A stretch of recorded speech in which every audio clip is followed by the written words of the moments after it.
Boxing A. Are we live right now? You're using your body clock over the real clock? The what? It's really... Don't start this. You're going to start this whole season with telling everyone how great your players are, how explosive they are, all these other different things, and then you'll never trade a single one and you won't win. No, we have never had a successful trade. You know why? No, because I know the value of players. Oh, really? And How's Percy Harvin? Is he in the league still? No, it's How's retired. Dion Lewis? Dion Lewis isn't in Tennessee. Well, yeah, but I'm just saying, like that year, how'd it go? He had a great year. He got hurt.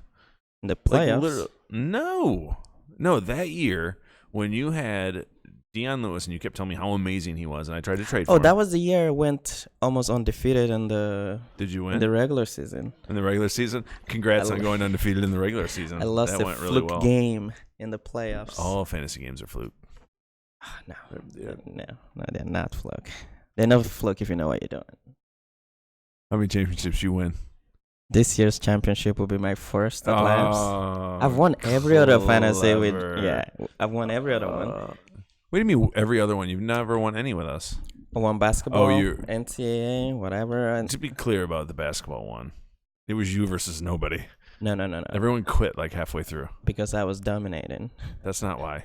It's because you had to edit the lineup every single day, and like people were hurt all the time. You could auto edit the lineup in the NBA. Yeah, but Just I don't think accept it. anybody I was dominating. I'm gonna be honest with you. I had no idea that you squad. won, so that tells you exactly how engaged I was on that one. That was a great squad. Yeah. But this year I'm winning our fantasy football though. Okay, why? I think I have a pretty good group. I did auto draft. Did you train them? Pep talks. Yeah, pep talks and good football IQ. You know. From you or from your team? On the Patriots. That's where all my football knowledge come from. So I'm just gonna draft. That's right. You're a bandwagon fan on every team, right? I came to America when I came, I just chose the best teams in every sport. I mean, that's convenient. So you don't like any? You don't like any Detroit teams?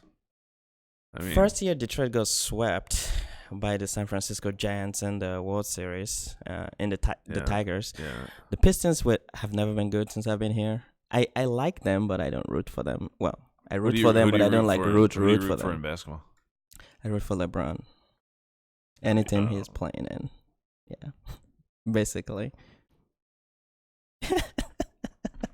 On that, So, LA for the championship this year, of course. You want to bet on it? Yes. How much you want to bet? You're saying Lakers are going to win the championship? Yes.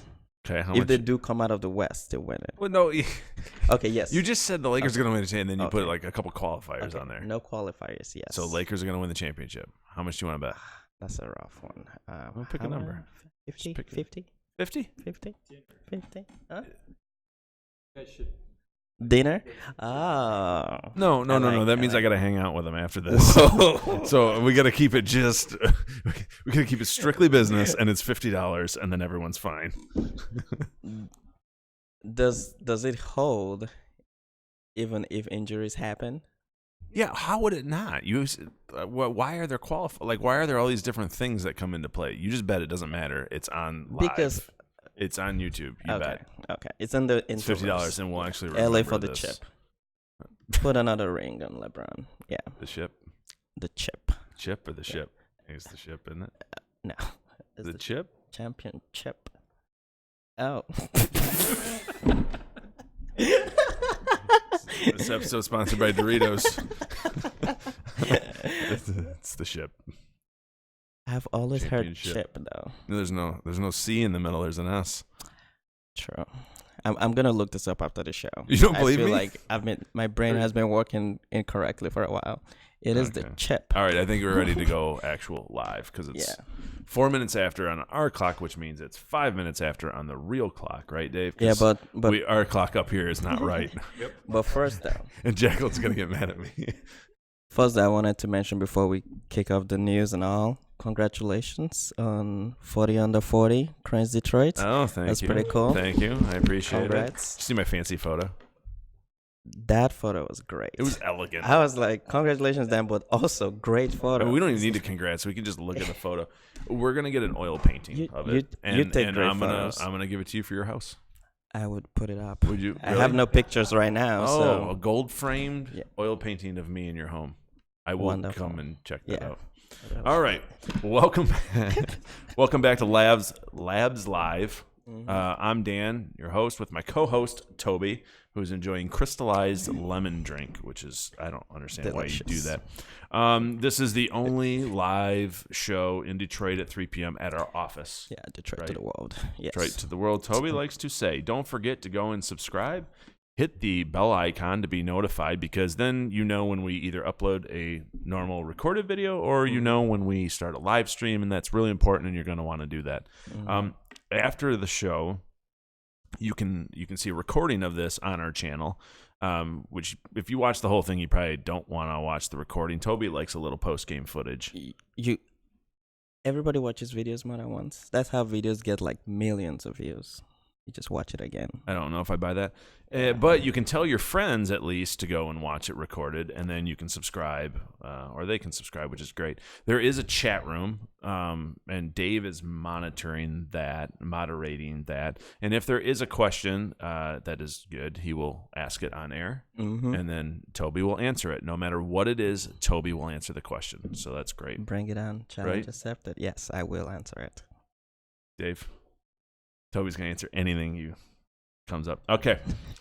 If it's difficult, I'll answer it in a language, not in English. It doesn't count. Today's guest is Kyle Denomme. He's a people coach at Detroit Labs, and he's going to be on here talking about career progression, and specifically career progression as it relates to Detroit Labs. Yeah. So first, though, we have to talk about the news. And one of the biggest things this week, Android 10, right? Yeah. This week it came out? This week. So Android 10 came out, big release for the Android platform. It's no longer a dessert. It's just 10. Yeah, I was looking for like a cute thing. I was like Android queso, Android Qdoba, something like that. Are those desserts? It doesn't matter. The rules have changed. I was just rooting for It's not food, it's a dessert. Like, it's the same pattern that they've... Okay, it's Android 10. And let me enjoy something. Android queso. It's Android queso. And there are a couple new features. This isn't one of those releases that's like big revolutionary, at least from a feature standpoint, right? There's probably some under the hood that I don't know about, and maybe you understand. For me, actually, I thought it was bigger just because of the specific features that came out. Okay. The one about there's one sound amplifier, which is a great accessibility feature. And that basically the features for people who are deaf or have difficulties hearing, this app would like eliminate a lot of like background noises and sort of amplify the sounds that actually matter, so that you can through your headphones. Yeah, through your headphones. And it's a machine learning, and I watched the video and I was like, wow, this is very useful. It's like sometimes you release some features that actually make people's life better. You know, interesting on that same accessibility type thing, the live captioning. Did you see that? Yeah, that was really cool too. That's and it's like really neat. Across the system, that if you're watching a video or a podcast or audio message, it would just automatically live caption it. Automagically? That's a word. I like that. Yeah. So a couple other things. Dark mode is here, which, I mean, we're going to see that in iOS as well. Yeah. I think it's just a standard thing now. Do you use dark mode? Like apps? Well, I don't have 13 yet, but on some apps I do. You know what I don't like about dark mode? And Dave, as a designer, maybe you kind of understand this with me. I don't like it when there's a very strong contrast, like when it's stark black with stark white. Hot pink. No, hot pink? Wait. Does that help? Okay. Do you know what I'm talking about? Yeah. It's one of the reasons I haven't been able to adapt dark mode. I like some of them. Like Twitter's got a dark mode and then a night mode, or I don't know. They have a blacked out mode or whatever. And I like the medium dark. I like the dim mode. Yeah. They also added privacy controls. That you can like toggle off like the kind of ad targeting and stuff like that, and control what kind of information that Google uses. I don't know if it's like legit, but it looks powerful from the user's It's just point nice of to see in general that these big tech companies are trying to implement this stuff. Now, it's one of those things where we're relying on a big tech company to protect us from other things, but not to go conspiracy theory, are they actually the ones doing the tracking, and it's the NSA or something?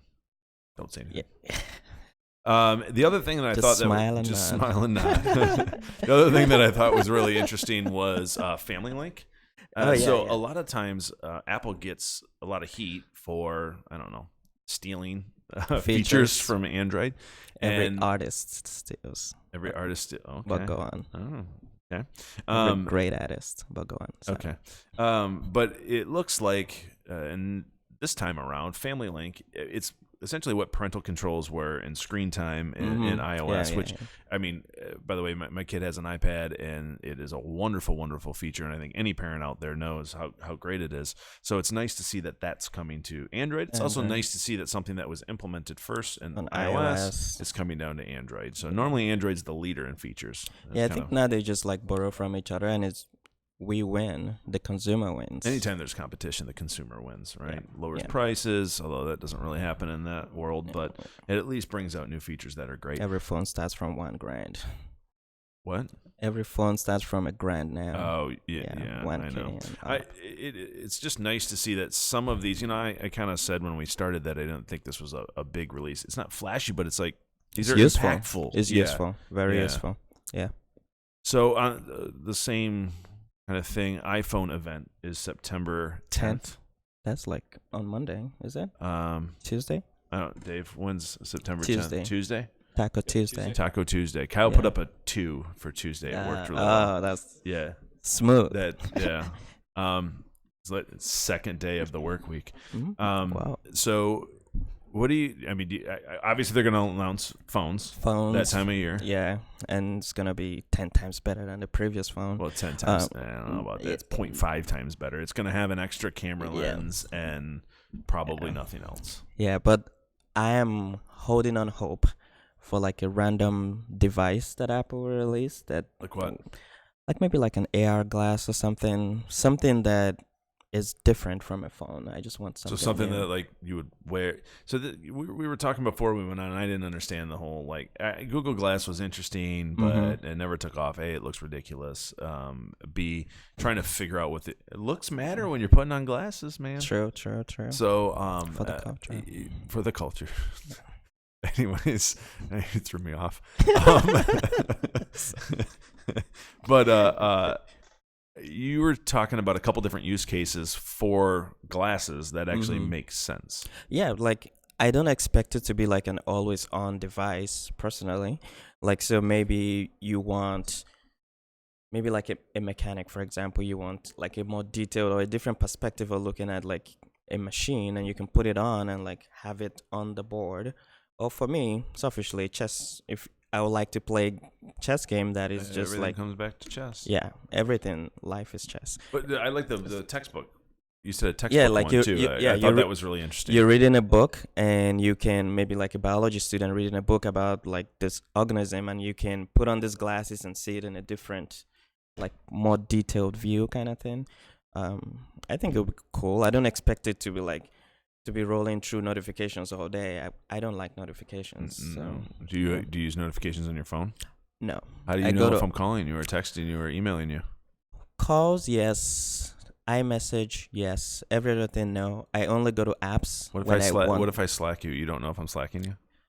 If I check Slack often enough. But weekly release models. So Netflix kind of got away from that. So if we're talking about TV shows, Netflix went to the binge model where they would put out an entire season, and it was awesome. You spend a day or two and you get through everything. Weekend. Yeah, and then you have kids, and then you can't get through the whole weekend. So, but it was really awesome. And now, I think. Disney's Plus, they're coming out, and they're not doing that. They're going to stick to the once a week release thing. Yeah, they're doing it for some. I think Disney Plus is doing it for every show, and Netflix is doing it for a couple of shows. And personally, I don't like it. Yeah, I don't either. Well, and so Hulu's doing it now too.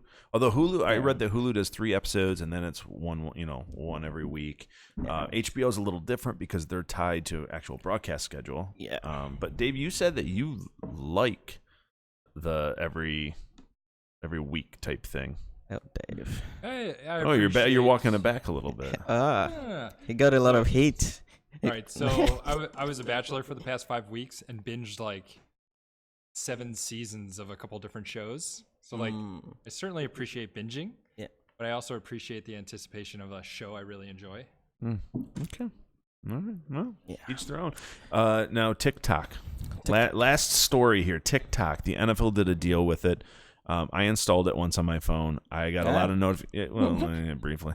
I got a lot. I heard it was all the rage. I got a lot of notifications popping up that were ridiculous, and so then I uninstalled it. But I was at Central Michigan University yesterday talking to some of the entrepreneurship and business students, and we were talking video marketing in general, and they asked my opinion on TikTok, and I had no opinion. Wow. Because I don't know how it works.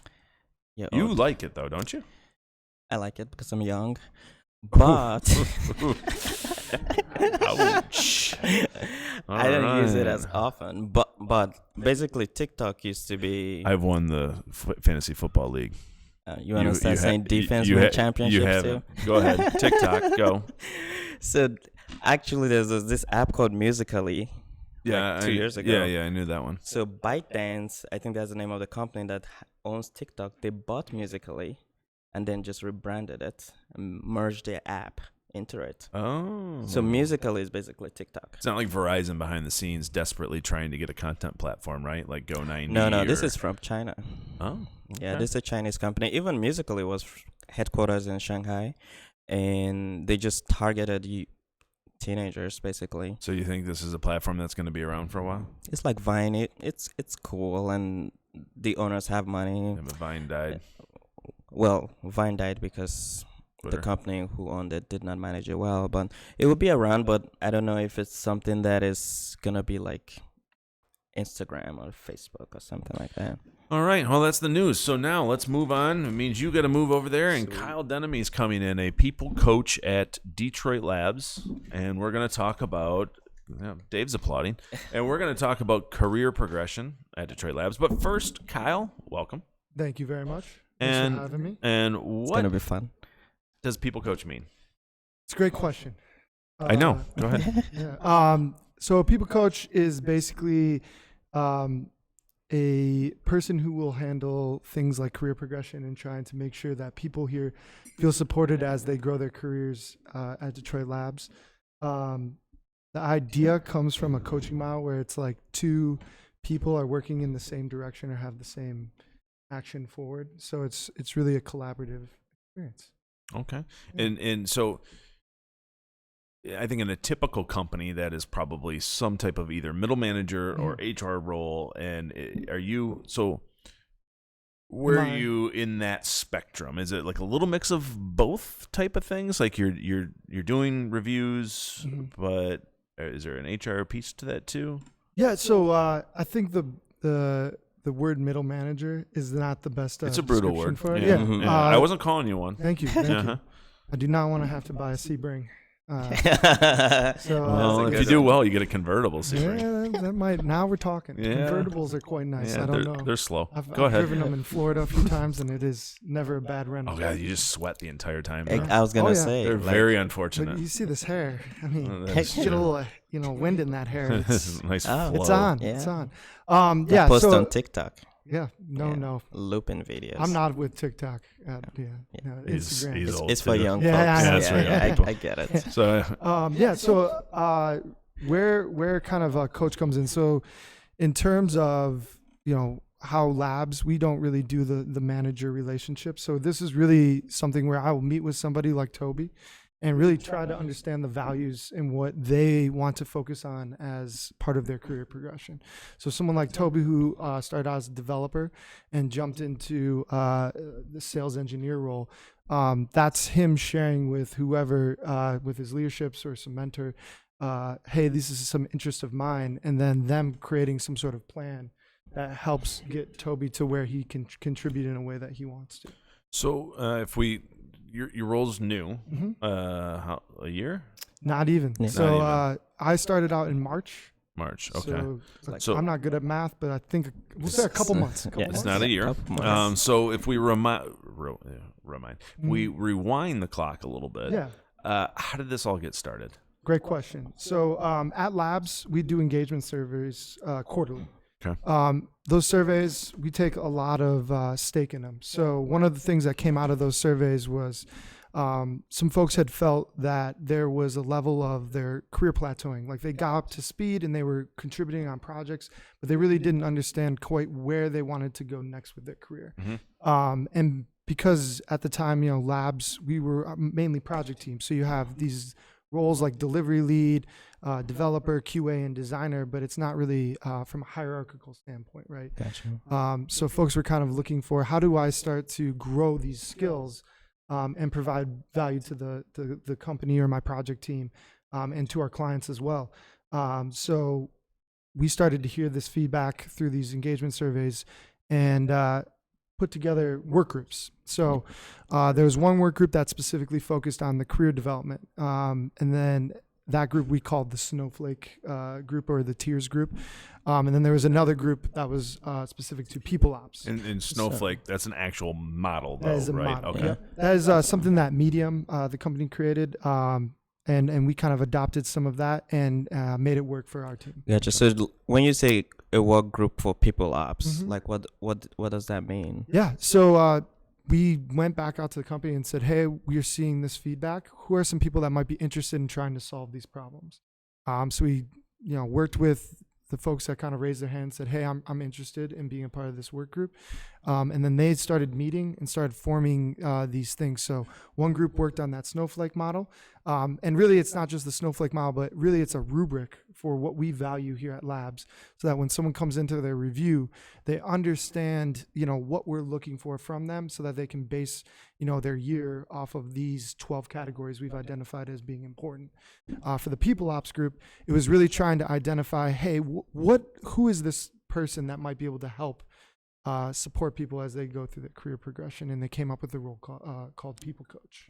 That makes sense. Okay, so the people ops group was put into place to hire you as a people coach, Yes. or transition you from delivery lead to people coach, Exactly. I should say, Yes. not hire you. But Yep. so what was the third group?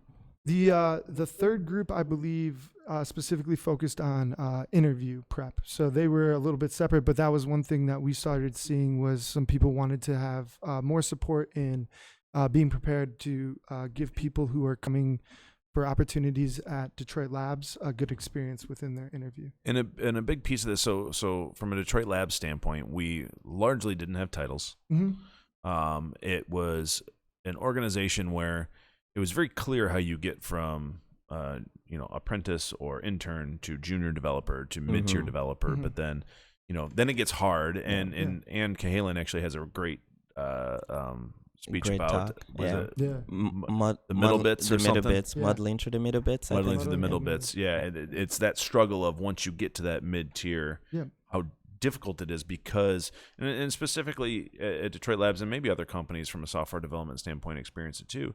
We just didn't have anything at that point, and anything, career progression. Yeah. The way that I explain it to a lot of people is kind of like art school. I was not in art school, but from one of the things that I can tell you, and there's some pictures from elementary school that you can. They're strong. I'm not an art. Sorry, person. Fabio or Tobi thought Fabio was a. I thought it was a Yeah. painting.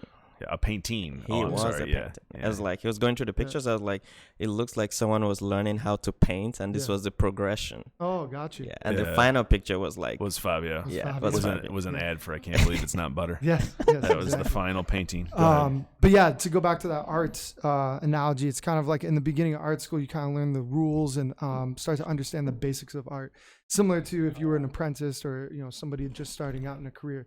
But then as you gain more experience, you start to understand, okay, these were the rules, but this specific situation calls for me to make an adjustment. So as you go through and learn the basics, then you start to build on those basics. And this was actually where when Medium started to go away from their Snowflake model, this was a change that we kind of made early on, was that they were starting to see people kind of going specific to those tasks or behaviors that were specific to the model. And one thing that we started seeing was we wanted people to, once you get to a certain level, have the trust, because when we hire people, we consider them to be, whole, creative, resourceful, and complete. So we don't want to say, hey, you do it this way. It's really, trusting that, hey, we hired this person to think on their you provide them with the tools, the framework, and then ultimately they can help to, with a little bit of guidance, help to navigate their own career. Totally. And then once you start to see somebody that gets into that like level, so we have 5 levels, level 1, 2, 3, 4, 5. Those 3, 4, and 5 levels, they start to branch out and really start to create their own style. And that's where it comes back to that art, where you learn those basics, but eventually what makes somebody a true artist is having their own personality, their own style to things. And that's what we wanted to leave space for in the top levels. Right. We're not robots. We all need to have those complementary skills. Some people need to be good at some things, like, and other things. Absolutely. So what's your day like as like a people coach? It's a great question, Tobi. It's action packed. So I get, one of the things I love the most is meeting with people. Calling plays. The coach. You are really focused on the fantasy football thing. I'm in the zone. Yeah. First game is today. I don't call any plays. I'm gonna let you know that. Don't worry, Tobi's first loss is this week. Yes. So really what I enjoy the most about my job is I get to meet with people. So in our people review, or it would be the equivalent of an annual review at possibly other companies, we kind of have 3 stages. So there's a pre-review, the people review, and then a post-review.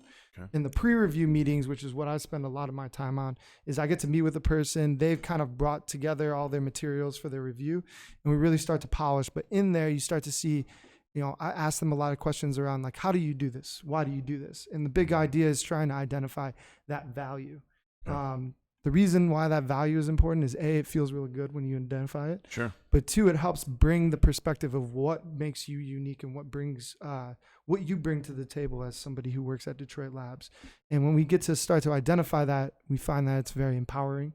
But then also it can help identify, hey, if this is a value of yours, what's something that we can now grow in that value? So if in the people review meeting, we'll talk through a lot of those things that we discussed in the pre-review, but the post-review meeting is when we start to talk about goals and where we're going to go next. And that's my favorite part, because we start to see what lights somebody up. In the coactive model, it's called dissonance and resonance. And you want to build resonance with somebody because it's something that resonates with them, where they really get passionate about talking about it. And when you see that in somebody, you start to realize, okay, this is like that intrinsic motivation versus me saying, hey, Tobi, I'd really like you to sell more projects. That doesn't sound as good as, hey, Tobi, what are you interested in? Oh, you're interested in this specific area. Are there projects that we could get that might be in that area, so that both you feel engaged in your work, but also we get to work with people that, share some of that same value. So I'm going to get back to the coactive thing. Yeah. But so for the longest time, Detroit Labs was flat. Yeah. That's not the case anymore. No. I would argue that we're still relatively flat Flat-ish. compared to other large companies, right? But what has that transition been like, going from flat to structured? Yeah, it's something that we're in the middle of right now, is and we're waiting through. I think the thing that we all loved about Labs so much was that idea of like, you can come in and the people that are really successful here identify gaps and kind of fill those gaps. But through that, you gain experience in things that you wouldn't be used to. So for example, I came into Detroit Labs as a business analyst. And I wasn't really fully aware of what I was getting myself into as a delivery lead. But I started gaining experience in things that would have taken me years to gain experience. Well, you found yourself doing a ton of account management that you probably had no idea, just because you're on a large project with a large client. Absolutely. And you probably had no idea that that's what you were going to get into. And before, the job that I had previously was a lot more around coming up with business requirements, working with business stakeholders, and then translating those into technical requirements. Coming here, you started to see, okay, like I'm a little bit of a scrum master. I'm a little bit of a product owner. And even going from project to project was fascinating, because it was like, oh, in this project, I'm very much a product owner. In this project, I'm very much an account manager or a dev team manager. But gaining all of that experience was something that you start to realize, if you had a more traditional hierarchy in place, you probably wouldn't get those opportunities as much. And the thing that I think a lot of people like about working on a project team, and you kind of hear it when someone talks about working at a startup, it's like, I don't have this like prescribed thing. I come in every day, I find out where I can fill gaps, and I fill those gaps, but we're all collectively going to the same goal.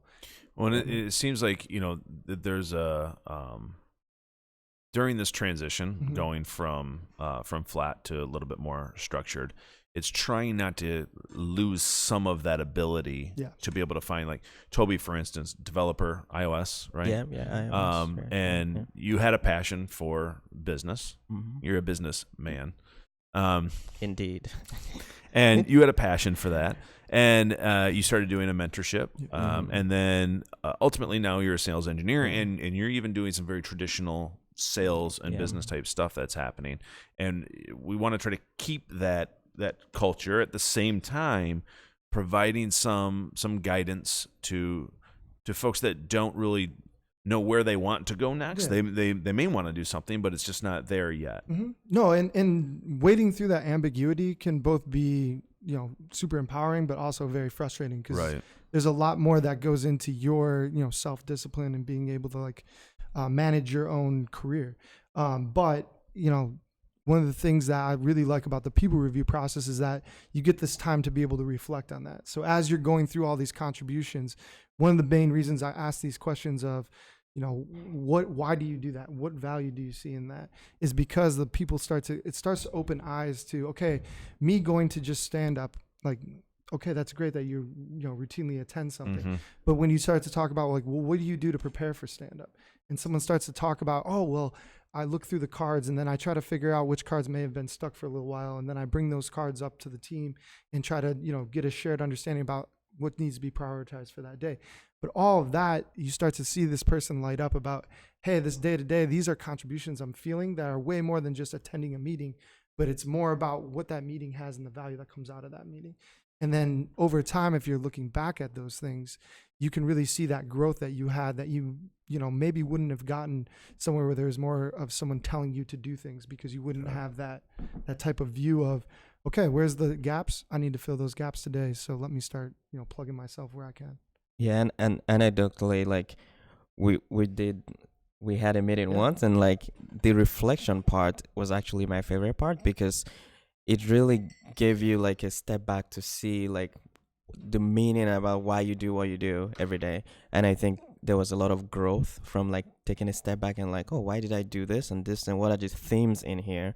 What is the value that one creates? And that was really good. Kyle did a great job. I was like, thank you, Tobi. Thank you. Yeah. Did you prep him for that? I did. I will give you that $20. So we've always liked to say when we started Detroit Labs that when just because something has been done and it has been done successful in the past does not mean we have to do that. Yeah. When we started on site, just because it was, we were placing people integrated with other teams, that's staffing model with a lot of other places. Just because it's been done successfully by a staffing company doesn't mean it's been done great, and it doesn't mean it's for us. This seems to be along those same lines. I think the best example of that is the work groups. So the people that were in this work group, I don't know all of their backgrounds, but it's safe to assume that a lot of them were into organizational, development and things like that. And for them to come out with these 12 categories that they've identified as, hey, these are the things that we at Detroit Labs really value and want people to at least use this as their base to start to build from.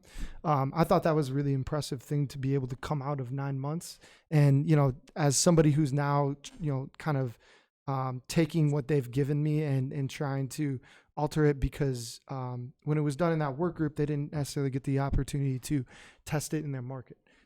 So now that we're making changes, I can tell you that those decisions that you make or those tweaks are really, really take a lot of thought. They take a lot of debate, and you start to talk with other people and they have these feelings and you may have these other feelings, and you're really just trying to come up with something that everyone can live with. It doesn't necessarily mean they get consensus, but the fact that it's got to be good for most. It has to be good for most, but then too, there needs to be a level of transparency in that process so that people understand why the decisions are being made and how they're being made.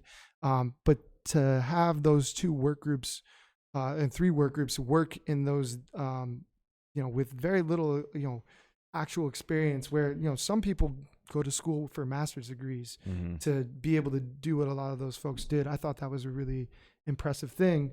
and to see it in action is, I hope, really rewarding for those folks. All right, to sum this up, or to bring it home, let's talk about coactive coaching again, because I honestly thought it was something that you created when we had the notes. Did you know, Tobi, or what? That was my first time hearing it. Yeah, sounded same. good. So you didn't make it up. I did not. It's a real thing. No, I didn't. I wish I did because it's awesome. Give me the 1 minute version of what coactive coaching is. Yeah, so it came from a group called CTI, which is a coaching institute. But basically they look at it's a coaching model. So you assume everybody that you are coaching as a coach, is, naturally resourceful, whole, and creative, meaning that I'm not going to tell this person how to do something. It's really me asking powerful questions and things like that to help them unlock some things that maybe they had never asked of themselves. And then challenging those people with action and really being a part of that journey with them. One of the things I love, which falls right in line with how we look at ourselves here at Labs, is I think a lot of times when you look at like a team, right, the coach is up here and then the players are down here. With coactive or behind coaching, the keyboard. Or behind the keyboard. I can help you with that as with my coactive coaching. But you're really evening that out and coming from a place of curiosity, and then building a shared sense of, okay, what are some of these values that you look for, and then how do we start to build some plans about you really doing things that fall into those values. And that essentially is the coactive model. So every month, Labs has been sending me out to New York. And I've been going through these courses. Awesome. Yeah, they're That's amazing. really cool. I really enjoy it. Get to meet some really cool people from all over the United States as a part of it. But it's a great opportunity for me, and I hope I can take as much back as possible and help out the folks at Labs as they go through their career progression. Awesome. So we ended up running way over, but I thought that was a really good, well, way over. It's all relative. It's like 6 minutes. But I thought it was fascinating. It's something we'll probably have to talk about more at a later show, because it's something that is certainly a challenge for us, right? Sure. Trying to figure out how to make an organization still flourish and still have some of its core cultural values, but move from being flat to have some more structure. Because to be responsible for our team members, right, as leaders, we need to provide that type of structure and that type of guidance. So it's a meaty topic, if you will. No, great. It's not so an easy anytime process you want to either. come have me back, I'm always willing. I know you are. Oh, I know you are. So huge thank you to Kyle for joining us today. A big thank you to everyone behind the scenes that helps with production, social, logistics. Billy being an audience member is always fantastic. We like that. Don't forget to subscribe to our channel. Don't forget to hit the bell icon to be notified. Once again, this will be available after, so tell a friend if they want to watch it. The goal is every 2 weeks on Thursday, 3 p.m., calendar permitting, in case we have to go, to Ibiza or something like that. Yeah, exactly. Take the show on the road. Right, we would go live. I would love to go on that episode. Yeah, of course. So anyways, you will all be going to Ibiza. All right, have a great rest of your day. Bye. See ya.